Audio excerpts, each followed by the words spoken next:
Welcome to PS news. ముందుగా headlines చూద్దాం.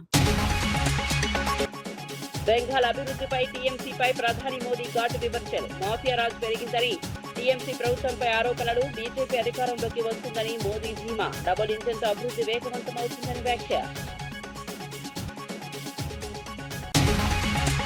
Inter విద్యార్థులకు మధ్యాహ్న భోజన పథకంపై బట్టి ప్రకటన. ప్రభుత్వ విద్యా బలోపేతానికి కీలక నిర్ణయం ప్రకటించిన బట్టి పౌష్టికాహారంతో విద్యార్థుల ఆరోగ్యం మెరుగవుతుందని వెల్లడి.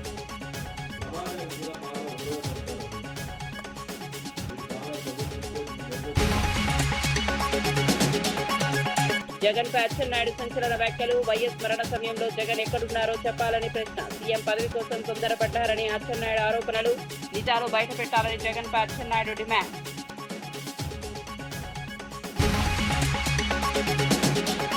హరీష్రావుపై భూ కబ్జాల ఆరోపణలతో మెట్టుసాయి విమర్శలు. 10,000 నుంచి కోట్లకు ఎలా ఎదిగారో చెప్పాలని సవాల్.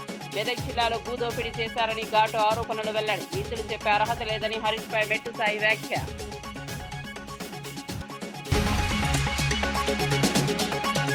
భూ కబ్జాలపై బీఆర్ఎస్ నిలదీసిన ఎంపీ రఘునందన్ రావు. పటాన్చెరులో ప్రభుత్వ భూముల ఆక్రమణలపై తీవ్ర ఆరోపణలు. అభివృద్ధి పేరుతో కబ్జాలు జరుగుతున్నాయని ఎంపీ వ్యాఖ్య. ఈ అంశంపై పూర్తి విచారణ జరపాలని ప్రభుత్వానికి డిమాండ్. తెలంగాణలో ప్రభుత్వ విద్యను బలోపేతం చేసే దిశగా డిప్యూటీ సీఎం బట్టి విక్రమార్క కీలక నిర్ణయాలు తీసుకున్నారు. రానున్న విద్యా సంవత్సరం నుంచి ఇంటర్ విద్యార్థులకు కూడా మధ్యాహ్న భోజన పథకం అమలు చేస్తామని తెలిపారు. పౌష్టికాహారంతో పాటు రవాణా సౌకర్యాలు కూడా కల్పించనున్నట్లు చెప్పారు. ఖమ్మం జిల్లా బోనకల్లో జరిగిన కార్యక్రమంలో ఆయన ఈ ప్రకటన చేశారు. ప్రభుత్వ పాఠశాలను ప్రైవేటుకు పోటీగా తీర్చిదిద్దడమే లక్ష్యమని పేర్కొన్నారు. విద్యార్థుల ఆరోగ్యం, హాజరు శాతం పెరగడానికి పథకం ఉపయోగపడుతుందని తెలిపారు. ముఖ్యంగా విద్యపైన దృష్టి సారించి పెద్ద ఎత్తున మన మానవ వనరులు ఈ రాష్ట్రంలో పుట్టిన ప్రతి బిడ్డ బాగా చదువుకోవాలి. ఆర్థిక పరమైనటువంటి వసతులు లేక నేను పాఠశాల పోలేకపోయానే, లేకపోతే ఇంగ్లీష్ మీడియం చదువుకోలేకపోయానే, లేకపోతే నేను ఇంకా కార్పొరేట్ స్థాయిలో ఉన్నటువంటి బడిలో చదువుకోలేకపోయానే, భవిష్యత్తులో ఇంకా నేను మా తల్లిదండ్రులు నాకు ఆర్థికంగా సహాయం చేస్తే ఇంకా పెద్ద పెద్ద చదువుకునేవాడిని, అది చదువుకోలేకపోయానే అనేటువంటి బాధ ఈ రాష్ట్రంలో పుట్టిన ఏ బిడ్డకి ఉండకూడదు అనేటువంటి ఆలోచనతోనే ఈరోజు రాష్ట్ర ప్రభుత్వం అనేక కార్యక్రమాలు తీసుకొని ముందుకు పోతా ఉన్నాం. వాటిలో ప్రధానంగా మీ అందరూ తెలిసిందే, ఈ శాఖ సాక్షాత్తు రాష్ట్ర ముఖ్యమంత్రి రేవంత్ రెడ్డి గారి నాయకత్వంలో ఉంది. ఈ శాఖ విద్యాశాఖ ప్రత్యేకంగా వారి దృష్టి సారించి ఆర్థిక శాఖ చూస్తున్న నాతో మాట్లాడారు. అలా మనం ఈ రాష్ట్రంలో పుట్టిన ప్రతి బిడ్డకి కావలసినంత విద్యను అందిద్దాం. దానికి కావలసినటువంటి వనరులు మీరు ఏ రకంగా సమకూరుస్తారో సమకూర్చండి. మనం పాలనలో ఏదో మన పాలకుల హోదాలుగా అనిపించడం కాదు, ప్రజల్ని భవిష్యత్ తరాలకు ఉపయోగపడేటువంటి అద్భుతమైన మానవ వనరులుగా మార్చడం కోసం ఒక కార్యక్రమం చేద్దామని చెప్పినప్పుడు నిజమే తెలంగాణ రాష్ట్ర ప్రజలు ఈ రాష్ట్రం బాగుపడాలని, ఈ రాష్ట్రం అభివృద్ధి చెందాలని, ప్రత్యేక రాష్ట్రం వస్తే ఇంకా మేము ఎదుగుతామనేటువంటి ఆశతో కోరి కొట్లాడి తెచ్చుకున్న రాష్ట్రంలో వనరులు ఉన్నాయి. కానీ ఆ వనరులు దేనికోసం ఖర్చు పెట్టాలో ఖర్చు పెట్టకుండా 10 ఏళ్ళు దోపిడీ గురి కావటం వల్ల అనుకున్నటువంటి అభివృద్ధిని సాధించలేకపోయాం. దీనికి సంబంధించి ప్రత్యేకంగా మనం ఈ ప్రభుత్వం ద్వారా సిపెక్ సర్వే చేస్తే ఆ సర్వేలో కూడా తెలిసింది ఏంటంటే విద్య ద్వారానే అభివృద్ధి సాధ్యం అవుతుందని చాలా స్పష్టంగా లెక్కలు చెప్తాం. అందుకోసం చాలా దృష్టి సారించాము. ఈరోజు రాష్ట్రంలో ఉన్నటువంటి ప్రతి బిడ్డ young India integrated residential school అంటే ఇంటర్నేషనల్ స్టాండర్డ్స్ లో మన రాష్ట్రంలో పుట్టినటువంటి పిల్లలు చదువుకునేటట్టుగా young India integrated residential schools ని రూపకల్పన చేశాం. ఈరోజు రాష్ట్ర వ్యాప్తంగా వైఎస్ మరణ సమయంలో జగన్ ఎక్కడ ఉన్నారో చెప్పాలని మంత్రి అచ్చెన్నాయుడు ప్రశ్నించారు. ఆచూకీ తెలియక ప్రజలు ఆందోళన చెందుతున్న సమయంలో సీఎం పదవి కోసం ప్రయత్నించడం సరికాదన్నారు. ఏం జరిగిందో స్పష్టత రాకముందే సంతకాల సేకరణ జరపాలనే ఆరోపణలు చేశారు. కులాలకు అతీతంగా, మతాలకు అతీతంగా రాజశేఖర రెడ్డి గారి హెలికాప్టర్ మిస్ అయ్యింది, ఏమయ్యారు, ఏం జరిగిందని చెప్పి అందరూ ఆందోళన చెందుతున్నాం. ఈ ఈవెన్ మా పార్టీ అధ్యక్షులు కూడా చంద్రబాబు నాయుడు గారు ప్రత్యేకమైనటువంటి టెలికాన్ఫరెన్స్ తీసుకొని మీరు కూడా అన్వేషించండి, ఎక్కడైనా సరే సమాచారం దొరుకుతుందా, ఎక్కడైనా ఏమైనా ఇన్సిడెంట్ జరిగిందని చెప్పి చంద్రబాబు నాయుడు గారు కూడా ఆందోళన చెంది ఆయన యొక్క ఆసూకీ గురించి ఏ విధంగా ఆందోళన చెందామో ఇక్కడ చాలామంది పాత్రికేయులు ఉండుంటారు, చాలామందికి ఈ విషయం తెలుసుంటుంది. రాజశేఖర్ రెడ్డి గారు చనిపోయే సమయంలో నువ్వు ఎక్కడున్నావో చెప్పవలసినటువంటి బాధ్యత నీకుంది. ఆ సమయంలో ఇతర రాష్ట్రాల్లో నువ్వు ఉండవలసినటువంటి అవసరం ఏమొచ్చిందని చెప్పి నేను అడుగుతున్నాను.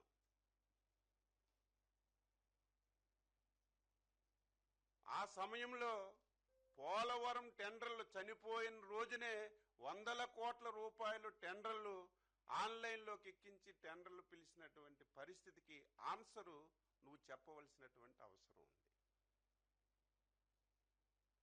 దీనన్నింటికీ మించి అందరము ఆందోళన చెందుతుంటే ఏమయ్యారో ఆచోకీ మనకు తెలియటం లేదని చెప్పి ప్రతి ఒక్కరూ అదే ప్రయత్నంలో ఉంటే నువ్వు చేసిన పనేంటి? అప్పటికే నిర్ధారణ కాలేదు, మిస్ అయ్యారా, చనిపోయారా, ఏం జరిగిందో నిర్ధారణ కాలేదు. అంతకంటే ముందే నువ్వు ముఖ్యమంత్రి పదవి గురించి సంతకాలు సేకరణ చేసిన విషయం కూడా ఈ సందర్భంగా రాష్ట్ర ప్రజానీకానికి గుర్తు చేస్తున్నాను. వైసీపీ నేత వెన్నపూస రవీందర్ రెడ్డి కేంద్ర నిధుల విడుదలపై ప్రభుత్వంపై ఆరోపణలు చేశారు. 15వ ఆర్థిక సంఘం కింద వచ్చిన 1026 కోట్లను విడుదల చేయకుండా ఆలస్యం చేశారని విమర్శించారు. గ్రామ సర్పంచులు చేసిన పనులకు నిధులు ఇవ్వకుండా మానసిక ఒత్తిడికి గురి చేశారని అన్నారు. పోరాటాల తర్వాతే నిధులు విడుదలయ్యాయని తెలిపారు. నిధులను మళ్లించడంలో భాగంగానే ఈ నిర్ణయాలు తీసుకున్నారా అని ప్రశ్నించారు. ఆ నిధులన్నింటినీ కూడా తొక్కి పెట్టినటువంటి రాష్ట్ర ప్రభుత్వం వైఎస్ఆర్ కాంగ్రెస్ పార్టీ ఆధ్వర్యంలో పంచాయతీరాజ్ విభాగం తరపున అనేక రకాల విజ్ఞప్తులు, ధర్నాలు చేస్తే రిలీజ్ చేసినటువంటి ఆ డబ్బును ఏదైతే గ్రామాల్లో సర్పంచులు మౌలిక సదుపాయాల కల్పన కోసం డ్రింకింగ్ వాటర్ కావచ్చు, శానిటైజేషన్ కావచ్చు, ఇట్లా అనేక రకాలైనటువంటి గ్రామాల్లో కనీస సౌకర్యాల కల్పన కోసం ఖర్చు చేసినటువంటి డబ్బును వాస్తవంగా వాళ్ళ హక్కు చేసినటువంటి ఎవరైతే సర్పంచులు చేయించింటారో కాంట్రాక్టర్ ద్వారా ఆ డబ్బు రిలీజ్ చేయాల్సినటువంటి డబ్బును రాష్ట్ర ప్రభుత్వం ఎంపీడీఓల ద్వారా, డిప్యూటీ ఎంపీడీఓల ద్వారా, పంచాయత్ సెక్రటరీల ద్వారా అనేక రకాలైనటువంటి ఒత్తిళ్లకు గురి చేసి ఎక్కడ కూడా చిల్లి గవ్వ కూడా డ్రా చేయనీకోకుండా సర్పంచులకు మానసిక క్షోభకు గురి చేసినటువంటి ప్రభుత్వం ఈ కూటమి ప్రభుత్వం అని చెప్పి ఈ సందర్భంగా నేను గుర్తు చేస్తా ఉన్నా. ఏమయ్యా, రాష్ట్ర ప్రభుత్వం ఏమైనా తన గంట రాష్ట్ర ప్రభుత్వం ఎక్కడైనా ఒక చిల్లి గవ్వ రిలీజ్ చేసిందా? కేంద్ర ప్రభుత్వం రిలీజ్ చేస్తే దాన్ని కూడా మీరు దారి మళ్ళించి తొక్కి పెడితే సర్పంచులందరూ కూడా కలిసి అనేక రకాల పోరాటాలు నిర్మిస్తే ఆ పోరాటాల ద్వారా వచ్చినటువంటి అకౌంట్లలో, వాళ్ళ పడినటువంటి అకౌంట్లలో కూడా డబ్బుని డ్రా చేయనీకోకుండా ఈ రకమైనటువంటి క్షోభకు గురి చేయడం ఎంతవరకు సమంజసం అని చెప్పి ఈ సందర్భంగా చంద్రబాబు నాయుడిని, పవన్ కళ్యాణ్ని నేను ఈ సందర్భంగా ప్రశ్నిస్తా ఉన్నాం. ఏమయ్యా, అర్థం ఉంది? ఏమైనా మీకు ఏమైనా బుద్ధి ఉందా? ఇదేనా సుపరిపాలన అంటే అని చెప్పి కూడా ఈ సందర్భంగా నేను అడుగుతా ఉన్నా. తెలుగుదేశం పార్టీ నాయకుల్ని పందికొక్కుల మాదిరిగా మేపడం కోసం ఈ రోజు కేంద్ర ప్రభుత్వం విడుదల చేసినటువంటి డబ్బునంతా కూడా స్పెషల్ ఆఫీసర్ల పరిపాలనలో తమకు నచ్చినటువంటి అధికారులను పెట్టుకుని పంచాయత్ సెక్రటరీ, స్పెషల్ ఆఫీసర్ కలిసి ఈ డబ్బునంతా కూడా ఈ జీవోల పేరుతో డబ్బుని డైవర్ట్ చేయడంలో భాగం కాదా అని చెప్పి కూడా ఈ రాష్ట్ర ప్రభుత్వాన్ని మేము అడుగుతా ఉన్నాం. ఇదే రాష్ట్ర ఎన్నికల సంఘం సెప్టెంబర్లోనే ఎన్నికలకు సంబంధించినటువంటి కరెస్పాండెన్స్ చేసింది. ఎందుకంటే ఏప్రిల్ 2వ తేదీ పదవీ కాలం అయిపోతుంది. వచ్చేటువంటి ఎన్నికలకు స్టేట్ ఎలక్షన్ కమిషన్ సంసిద్ధతను వ్యక్తం చేస్తూ ఈ యొక్క ఎన్నికలకు సంబంధించినటువంటి తగు చర్యలు తీసుకోండి అని చెప్పి కరెస్పాండెన్స్ చేస్తే ఈ రోజు కూడా బీసీ జనాభాను ఈ రోజు కూడా డిసైడ్ చేయకుండా, జీవోను రిలీజ్ చేయకుండా ఈ యొక్క ఎన్నికలన్నింటినీ కూడా తొక్కిపెట్టి ఈ యొక్క కేంద్రం నుంచి వచ్చేటువంటి నిధులన్నింటినీ కూడా దారి మళ్లించేటువంటి కుట్ర కాదా అని చెప్పి కూడా ఈ సందర్భంగా నేను అడుగుతా ఉన్నా. అదేవిధంగా సర్పంచులందరూ కూడా పెద్ద ఎత్తున హైకోర్టులో రిట్ పిటిషన్లు దాఖలు చేయడం జరిగింది. అయితే రిట్ పిటిషన్లు దాఖలు చేస్తే హైకోర్టు మొట్టికాయలు వేసినప్పటికీ కూడా ప్రతి గ్రామంలో కూడా ఏదైతే పద్ధతి మేరకు గ్రామ తీర్మానం కాపీలు ఖచ్చితమైనటువంటి. పశ్చిమ బెంగాల్ అసోల్నోల్స్ లో జరిగిన బహిరంగ సభలో ప్రధాని నరేంద్ర మోదీ టీఎంసీ ప్రభుత్వంపై తీవ్ర విమర్శలు చేశారు. రాష్ట్ర అభివృద్ధి వెనకబడిందని, మాఫియా రాజు పెరిగిపోయిందని ఆరోపించారు. మే 4 తర్వాత బీజేపీ అధికారంలోకి వస్తుందని ధీమా వ్యక్తం చేశారు. డబుల్ ఇంజన్ సర్కార్తో అభివృద్ధి వేగవంతమవుతుందని తెలిపారు. రాష్ట్రాన్ని దోచుకున్న ప్రతి ఒక్కరి లెక్క తేలుస్తామని హెచ్చరించారు. మహిళల భద్రతకు పెద్దపీట వేస్తామని హామీ ఇచ్చారు. कोयला माफिया, बालू माफिया, भू माफिया, ये सब इस पूरे इलाके पर बोझ बन गए हैं। बंगाली मानुष इससे परेशान है। साथियों, आसनसोल और दुर्गापुर का ये पूरा इलाका जो कभी बंगाली नहीं, पूरे देश के औद्योगिक विकास का बड़ा केंद्र था। साइकिल से लेकर रेल तक, पेपर से लेकर स्टील तक, एल्यूमिनियम से लेकर ग्लास तक, यहां कारखानों की लंबी चेन थी। पूरे देश से लोग यहां काम करने आते थे। लेकिन आज यहां उद्योगों का लगातार पलायन हो रहा है। यहां के युवाओं को घर छोड़कर बाहर जाना पड़ रहा है। पूरे बंगाल का यही हाल है। पूरा बंगाल इसी संकट से घिरा है। साथियों, मैं आपको कुछ आंकड़े भी बताना चाहता हूं। हमारा भारत एक विशाल परिवार है, बहुत बड़ा परिवार है। 140 करोड़ देशवासियों का परिवार है, जिसमें अलग अलग राज्य उस परिवार के महत्वपूर्ण हिस्सा है। ये राज्य जितना कमाते हैं, उतना ही परिवार की, विशाल परिवार की आय बढ़ती है। हमारा देश जब आजाद हुआ, तब पूरे भारत की कमाई अगर 100 रुपये थी, तो इसमें से 11-12 रुपये अकेले बंगाल कमाता था। 100 में से 12 रुपया। लेकिन यहां कांग्रेस और वामपंथी शासन ने सब कुछ तबाह कर दिया, बर्बाद कर दिया। और इतना कम था तो 2011 में जब आपने टीएमसी को मौका दिया, तब देश की कमाई में बंगाल का हिस्सा घटकर 6 रुपये रह गया था। आपने टीएमसी पर विश्वास किया था कि वो हालात सुधारेगी।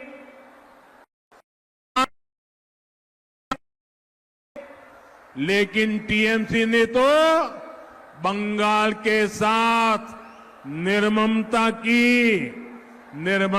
की सारी हदें पार कर दी। और आज क्या हालत है? आज अगर देश 100 रुपये कमाता है, तो बंगाल का योगदान सिर्फ 5-5.5 रुपये रह गया है। कभी 12 रुपया 100 में से, आज 5 रुपया 100 में से। साथियों, एक आम बंगाली, इसकी आमदनी लगातार कम हो रही है। కమలాపురం వైసీపీ ఇన్ఛార్జ్ నరేంద్ర రామాంజులరెడ్డి మీడియా అధినేత రాధాకృష్ణపై తీవ్ర వ్యాఖ్యలు చేశారు. మహిళలపై చేసిన వ్యాఖ్యలకు క్షమాపణ చెప్పాలని డిమాండ్ చేశారు. ఇప్పటికైనా క్షమాపణ చెప్పకపోతే తీవ్రంగా స్పందిస్తామని హెచ్చరించారు. ఇలాంటి వ్యాఖ్యలు సమాజంలో అసహనం పెంచుతాయని అన్నారు. మహిళల గౌరవాన్ని కించపరచడం సరికాదని మండిపడ్డారు. బాధ్యతాయుతంగా వ్యవహరించాలని సూచించారు. గడ్డి తింటాడా లేదా పెంట తింటాడా అని చెప్పేసి రాధాకృష్ణ గారికి సూటిగా ప్రశ్నిస్తూ, నువ్వు అంతగా పోలిక చేయాలనుకుంటే, అంతగా పోలిక తీసుకొని రావాలనుకుంటే జగన్మోహన్ రెడ్డి గారి మాటను వైఎస్ఆర్సీపీ పార్టీ తూచా తప్పకుండా పాటిస్తారని చెప్పొచ్చు. లేకపోతే వైఎస్ఆర్సీపీ పార్టీలో ఉండే వాళ్ళు లీడర్లు కాదు, జగన్మోహన్ రెడ్డి గారి భక్తులు అంటే అదొక పోలిక అంటే దానికి ఒక అర్థం ఉంది. ఇట్లాంటి పోలికలా చేసేది మీరు అంటే మీ మనసులో మహిళల పట్ల ఎటువంటి గౌరవం ఉందో, ఎటువంటి ఆలోచన ఉందో అనేది మనందరికీ కూడా తెలుస్తుందని చెప్పి తెలియజేసుకుంటూ, ఆఖరిగా రాధాకృష్ణ గారికి వైఎస్ఆర్సీపీ పార్టీ తరపున సూచన ఏంటంటే మహిళలకు బేషరతుగా క్షమాపణ చెప్పాలా. ఒకవేళ మేమేంది క్షమాపణ చెప్పేది అని చెప్పేసి వాళ్ళు భావిస్తున్నారు. అలా భావించేటట్టుకైతే రాధాకృష్ణ గారికి ఒక సూచన చేస్తున్నాం వైఎస్ఆర్సీపీ పార్టీ తరపు నుంచి. మీకు నచ్చిన దేవుణ్ణి బలంగా ముక్కుకోండి. మీకున్న పేపర్ను, మీకున్న టీవీని, మీకున్న డబ్బును ఖర్చు పెట్టండి. ఏదానికి మీ టైం బాగుండాలని, వైఎస్ఆర్సీపీ పార్టీ మళ్ళీ తిరిగి అధికారంలోకి రాకోకుండా ఉండాలని. ఒకవేళ తిరిగి వైఎస్ఆర్సీపీ పార్టీ అధికారంలోకి వస్తుంది, ఒకవేళ వచ్చిన తర్వాత మేము మిమ్మల్ని పొడుస్తాము, చంపుతాము, తొక్కుతాము, అదే పాతరేస్తాము అవన్నీ చెప్పం కానీ. సో ఖబర్దార్. ప్రభుత్వ విప్ అద్దంకి దయాకర్ బీఆర్ఎస్ నేత హరీష్ రావుపై తీవ్రంగా స్పందించారు. మంత్రి పొంగులేటి కుటుంబానికి భూములతో సంబంధం ఉందన్న ఆరోపణలను ఖండించారు. శిల్ప ఇన్ఫ్రాటెక్, ఏక్యూఎం కంపెనీలో వాటాలు లేవని ఎంసీఏ పత్రాలు మీడియాకు చూపించారు. నాదర్గుల్ భూముల రిజిస్ట్రేషన్ బీఆర్ఎస్ పాలనలోనే జరిగిందని పేర్కొన్నారు. ఈ అంశంపై పూర్తి విచారణకు సిద్ధమా అని హరీష్ రావుకు సవాల్ విసిరారు. రాజకీయ ప్రయోజనాల కోసం తప్పుడు ఆరోపణలు చేయడం సరికాదని హెచ్చరించారు. మామ ఇప్పుడు కూడా కిమ్మనకుంటూ ఉండడానికి కారణం ఆయన సీక్రెట్ అంతా కూడా అల్లునికి తెలుసు కాబట్టి బ్లాక్మెయిల్. బిడ్డను కాదని, కొడుకును కాదని అల్లునికే భయపడడం వెనుక ఈయన బ్లాక్మెయిలే కారణం. ఇప్పుడు ఈ ప్రభుత్వంలోకి వచ్చినాక మూడో బ్లాక్మెయిల్ ఎందుకు? పొంగులేటి గారి దగ్గర ఉన్న సీక్రెట్ ఫైల్స్ ఇల్లయి, ఎవరి బీఆర్ఎస్ నాయకులై, దాంట్లో ఈయన ఇంకెక్కువ దందా. వాటిని నుంచి సేవ్ కావడానికి ఇప్పుడు మళ్ళీ బ్లాక్మెయిల్. ఒక అందమైన అబద్ధాల కుటుంబంలో బ్లాక్మెయిలర్ బయటపడ్డాడు. ఇప్పుడు ఆమె కూడా బయటపడుతుంది. చిన్నగా రూపాంతరం చెంది చంద్రముఖిగా మారుతుంది అక్క, కవితక్క. కేరళంలో మాట్లాడుతున్న చూసినాం కదా, బీజేపీ అదే మాట్లాడుతున్నది, సిపిఎం అదే మాట్లాడుతున్నది, బీఆర్ఎస్ అదే మాట్లాడుతున్నది, ఇవాళ కవిత కూడా అదే మాట్లాడుతున్నది. ఏదో రేవంత్ రెడ్డి గారు ఆడిపించిన ఆట అని అందరు భ్రమపడ్డారు. కానీ తేలిపోతున్నది కదా, చివరికి అయ్యతో మంచి కావడానికో, ఆ టీఆర్ఎస్ పార్టీని తీసుకోవడానికో, మళ్ళీ ఆ ఓట్లు అటు ఇటు పోవడానికో మీ బ్రతుకులన్నీ బ్లాక్మెయిల్ లేనా? కనీసం హరీష్ రావుకు మాట్లాడేటప్పుడు ఇప్పుడు సరే నేనేమంటా అంటే ప్రతిపక్షంగా వాళ్ళు ప్రశ్నించే హక్కు కలిగి ఉన్నారు, కాదనిలేము. కానీ అబద్ధాలను ఎందుకు చెప్తున్నారు? వాస్తవాలు ఇట్లా ఉన్నాయి కదా. ఇప్పుడు నేను కూడా అంట ఇదే శిల్ప ఇన్ఫ్రాటెక్ హరీష్ రావుకు సంబంధం ఉంది అని అంట. బట్టగాల్సి మీద వేయడానికి ఏముంటుంది? ఇదే ఏక్యూఏఎం సంబంధించిన కంపెనీకి సంబంధించి కూడా వీళ్ళకు సంబంధాలు ఉన్నాయని అంట. అసలు దేంతో సంబంధం లేదు మీకు. మీ ప్రభుత్వంలో లేని కంపెనీలు అవి, మీ ప్రభుత్వంలో మీరు బ్లాక్మెయిల్ చేయని కంపెనీలు అవి. అట్లా బ్లాక్మెయిల్ చేస్తేనే మొన్న దాంట్లో ఎలక్షన్ కమిషన్కి సంబంధించిన ఎలక్ట్రల్ బాండ్స్ విషయంలో బయటికి వెళ్ళే కదా కేటీఆర్ ఎక్కడికి పోయిండు, ఎంక్వైరీకి పోయినాడు, అది ప్రాసిక్యూషన్కి పోయిన పరిస్థితి. కాబట్టి హరీష్ రావు ఏంటంటే మామనేమో బయటికి రాడు, బామ్మార్దేమో ఊళ్ళో లేడు, మరదలేమో పార్టీలో లేదు, ఇక రెచ్చిపోతున్నాడు. ఇక ఎందుకు? వాళ్ళ అనుకూలమైన కొంతమందికి వార్తలు లేకుండా పోతున్న పరిస్థితుల్లో పొంగులేటి గారిని ఎంచుకొని బ్లాక్మెయిల్ చేస్తే ఓ పని అయిపోలే. కాబట్టి 1-2 ఫైల్స్ క్లియర్ చేసినా కూడా మనకు లాభం జరుగుతుందని ఒక దుగ్ధతో చేస్తున్న ప్రకటనలు తప్పితే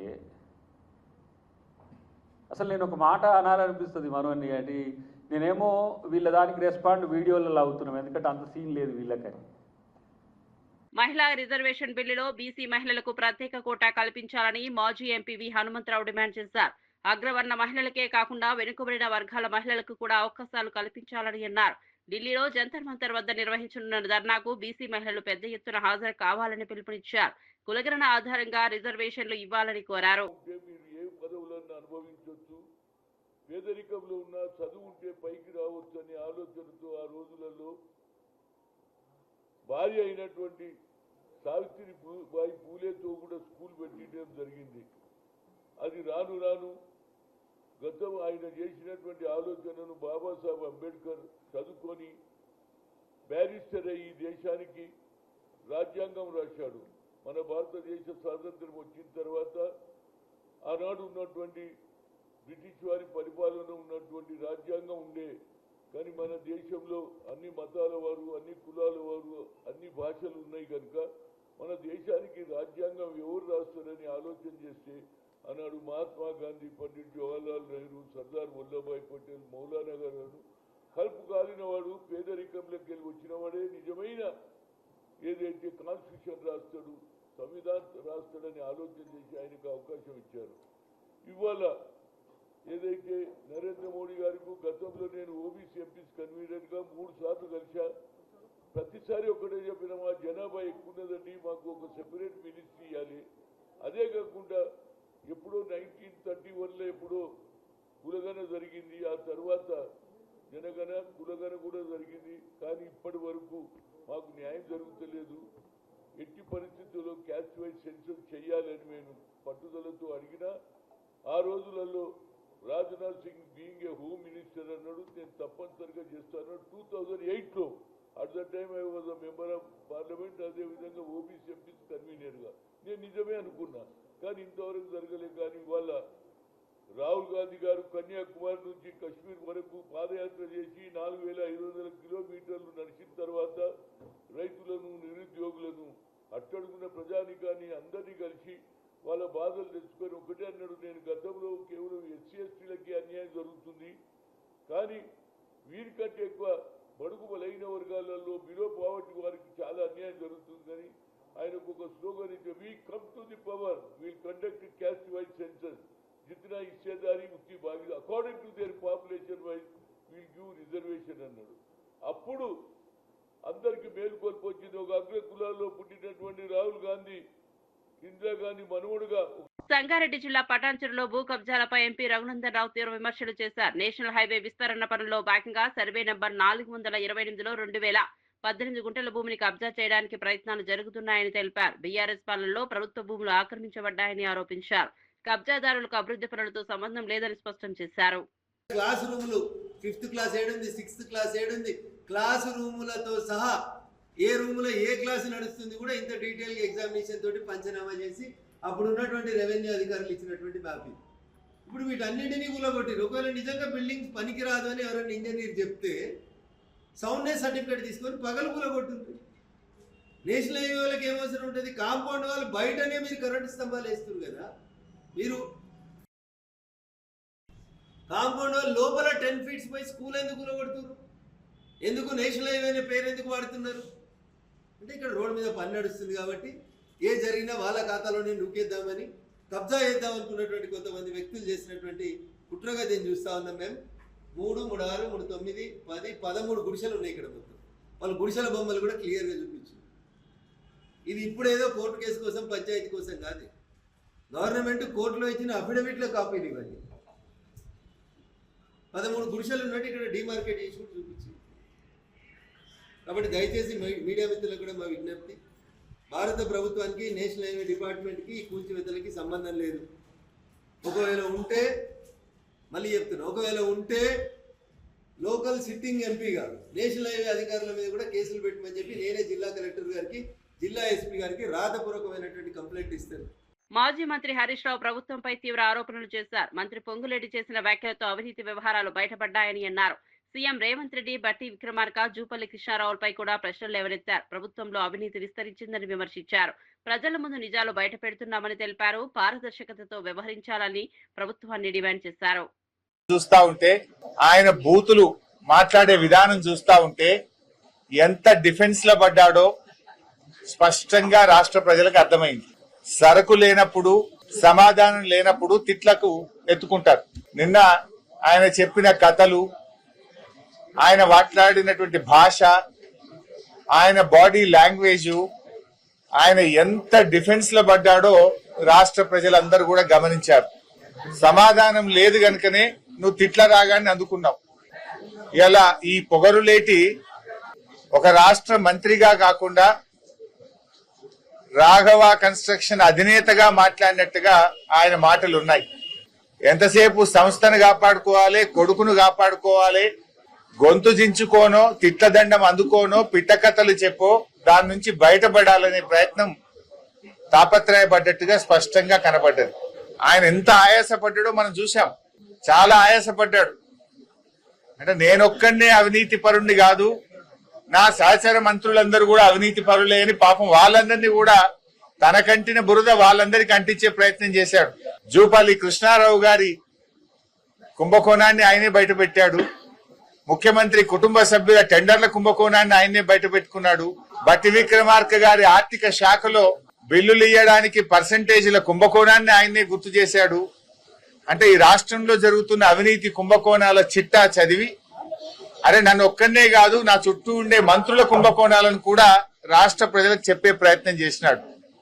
అంటే ఆయన తాపత్రయము ఆయన NSUA ఆవిర్భావ దినోత్సవం సందర్భంగా మంత్రి పొన్నం ప్రభాకర్ విద్యార్థి నాయకులకు శుభాకాంక్షలు తెలిపారు. రాజకీయాల్లో ఎదగాలనుకున్న యువతకు NSUI దిక్సూచిగా నిలుస్తుందని పేర్కొన్నారు. విద్యార్థి ఉద్యమాల సమాజంలో మార్పుకు దోహదం చేస్తున్నాయని అన్నారు.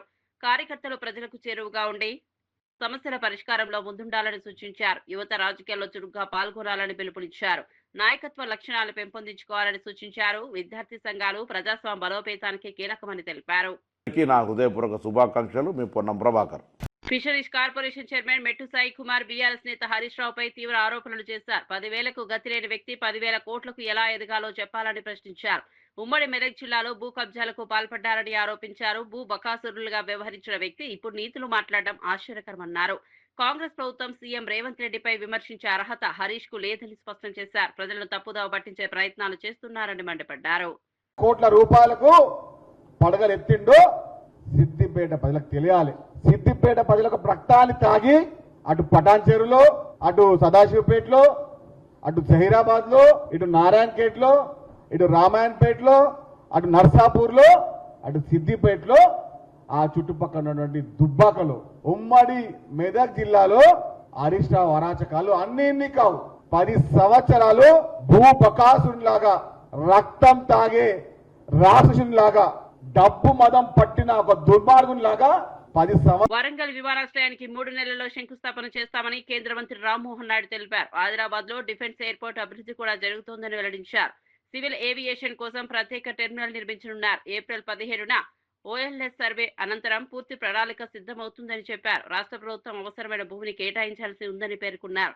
ఈ ప్రాజెక్టులతో ఉత్తర తెలంగాణలో అభివృద్ధి వేగవంతమవుతుందని తెలిపారు. ఎయిర్పోర్ట్ అథారిటీ ఆఫ్ ఇండియా తరపునే ఒక నిర్ణయం తీసుకుని ఒక బ్రహ్మాండమైనటువంటి ఎయిర్పోర్ట్ అక్కడ నిర్మించాలని దానికి కూడా అడుగులు ముందుకు వేస్తున్నాం. మరొక 3 నెలల్లో దానికి ఫౌండేషన్ స్టోన్ కూడా వేసే విధంగా చర్యలు కూడా ఈ రోజు చేపట్టారు. ఆదిలాబాద్ లో ఎయిర్పోర్ట్ నిర్మించాలనంటే సుమారు ఎయిర్ బస్ కి సరిపోయేటట్టు ఒక రన్వే నిర్మించాలనంటే ఒక 430 ఎకరాల వరకు భూమి తాలూకా ఆవశ్యకత అక్కడ ఉంది. సో ఈ యొక్క రిక్వెస్ట్ ని మేము స్టేట్ గవర్నమెంట్ కూడా పంపించాం. ఒక పక్కన స్టేట్ గవర్నమెంట్ కి ల్యాండ్ తాలూకా రిక్వెస్ట్ కూడా పెడుతూనే డిఫెన్స్ తాలూకా ఇన్వాల్వ్మెంట్ వాళ్ళ సైడ్ నుంచి, ఎందుకనంటే డిఫెన్స్ ఎప్పుడు కూడా చాలా స్ట్రాటజీతో ఉన్నటువంటి ఒక మినిస్ట్రీ కాబట్టి వాళ్ళు కూడా ఆదిలాబాద్ తాలూకా సైట్ ఇంపార్టెన్స్ కూడా వాళ్ళు తెలియజేయడంతో ఆ ఎయిర్పోర్ట్ లో ట్రైనింగ్ ఫెసిలిటీ డిఫెన్స్ కి సంబంధించి ఏర్పాటు చేసుకొని ఆ ఎయిర్పోర్ట్ ని వాళ్ళే డెవలప్ చేసి ఏదైతే సివిల్ ఆపరేషన్స్ కావాల్సినటువంటిది ఉందో వాళ్ళకి సివిల్ ఎంక్లేవ్ నిర్మించుకోవడానికి ఒక అవకాశం కల్పిస్తున్నట్టు ఆ యూజర్ అగ్రిమెంట్ లో కూడా ఈ రకంగా చేద్దామని ఒక మంచి proposal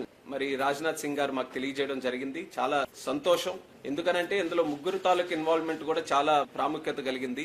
civil aviation department, defence, ministry of defence, అలాగే మన స్టేట్ గవర్నమెంట్. ఈ 3 కలిసి ఏప్రిల్ 17th నాడు గ్రౌండ్ కి వెళ్లి అక్కడ మరొకసారి OLS ఆబ్స్టికల్ లిమిటేషన్ సర్వే కూడా చేసుకుని మరొకసారి ఫీల్డ్ కి వెళ్లి స్టడీ చేసి ఇంకేమైనా ఆబ్స్టికల్స్ ఉన్నా, ఇంకేమైనా లిమిటేషన్స్ ఉన్నా వాటన్నిటిని కూడా పరిగణలోకి తీసుకొని రన్వే ఓరియంటేషన్ లేకపోతే మాస్టర్ ప్లాన్ ఇవన్నీ కూడా స్టడీ చేసి దాని మీద ఒక ప్లాన్ కి మాస్టర్ ప్లాన్ కూడా నిర్ధారించడానికి 17th నాడు ఒక నిర్ణయం తీసుకుంటున్నారు. స్టేట్ గవర్నమెంట్ ల్యాండ్ ఎక్వైర్ చేసుకొని ఇవ్వాల్సినటువంటి బాధ్యత స్టేట్ గవర్నమెంట్ అవుతుంది. అది కూడా ఆల్రెడీ వాళ్ళకి కమ్యూనికేట్ చేసాం. వాళ్ళు కూడా ఖచ్చితంగా అది చేస్తా. In the interest of the airport, in the interest of development of Adilabad area వాళ్ళు కూడా సహకారం అందిస్తారని కూడా తెలియజేయడం జరిగింది. హైదరాబాద్ లో ట్రాఫిక్ సమస్యలను తగ్గించేందుకు అధికారులు కీలక నిర్ణయం తీసుకున్నారు. స్టేక్పేట్ ఫ్లైఓవర్ నుంచి మాస్టర్ ట్యాంక్ వరకు మోడల్ కారిడార్ గా అభివృద్ధి చేయాలని నిర్ణయించారు. సజ్జన జీహెచ్ఎంసీ కమిషనర్ కర్ణన్ స్వయంగా బస్సులో ప్రయాణిస్తూ ట్రాఫిక్ సమస్యలను పరిశీలించారు. బాటిల్ నెక్ పాయింట్లను గుర్తించి తక్షణ చర్యలు తీసుకోవాలని అధికారులకు ఆదేశించారు. వాహనాల రాకపోకలు సాఫీగా సాగేందుకు కొత్త ప్రణాళికలు సిద్ధం చేస్తున్నారు. ఈ ప్రాజెక్ట్ పూర్తయితే నగర ట్రాఫిక్ సమస్యలు తగ్గుతాయని భావిస్తున్నారు. Hyderabad city police team officers అట్లానే జిహెచ్ఎంసీ ఆఫీషియల్స్ కన్సర్న్ ఆఫీసర్స్ అందరూ కూడా కలిసి షేక్పేట నుంచి దాదాపు 2 గంటల రోడ్ పైన ఉండి ఎక్కడెక్కడ మనకు ఆబ్స్టకల్స్ ఉన్నాం, ఎక్కడెక్కడ మనము పని చేయవచ్చు, ఎక్కడెక్కడ మనం స్ట్రీమ్లైన్ చేసే పైన మనము చాలా విషయపైన మనము డిస్కస్ చేయడం జరిగింది. అక్కడ కమిషనర్ గారు కూడా ఇమీడియట్లీ కన్సర్న్ డిపార్ట్మెంట్స్ కూడా ఆదేశం ఇవ్వడం జరిగింది. సో అటు ఒక ట్రాఫిక్ని డిసిప్లిన్ చేయడము, అట్లానే వచ్చే వారం నుంచి ఇక్కడ ఈ యొక్క హెచ్సిటీ వర్క్స్ ఉంది. లాస్ట్ టైం కూడా సండే కూడా మనము 1 వే చేయడం జరిగింది, బాగా సక్సెస్ కావడం జరిగింది. మంచి పబ్లిక్ నుంచి కూడా మంచి స్పందన రావడం జరిగింది. దాన్ని దృష్టిలో పెట్టుకొని ఎక్కడెక్కడ కొన్ని వర్క్స్ చేయాలి దానిపైన కూడా ఇక్కడ కమిషనర్ గారు, మనము, మన joint CP traffic Joel plus DCP traffic Kajal అందరు కూడా కలిసి మనము అట్లానే అడిషనల్ కమిషనర్ ప్రియాంక వచ్చి మనం అందరూ కూడా ఇన్స్పెక్ట్ చేయడం జరిగింది. ఐ థింక్ వచ్చే రోజు మనం ఈ ఒక ఏమేమి సివిల్ వర్క్స్ ఉన్నా కంప్లీట్ చేసి వచ్చే వారం నుంచి ఈ ఒక కేబీఆర్ పార్క్ చుట్టూ 1 వే చేయడానికి కూడా మనము ప్రయత్నం కూడా చేయడం జరుగుతుంది. సో మనం ఇట్లానే ఇంకోటి ఏరియాలు కూడా వచ్చే వారము ఈ మన్సూన్ వచ్చే లోపల అన్ని చోట్ల కూడా ఎక్కడెక్కడ మనము ఈ ఒక మన్సూన్ వర్క్స్ చేసుకోవడం కానీ ట్రాఫిక్ డిసిప్లిన్ చేయడానికి జిహెచ్ఎంసీ ఆఫీషియల్స్ మనము చర్య తీసుకోవడం జరుగుతుంది.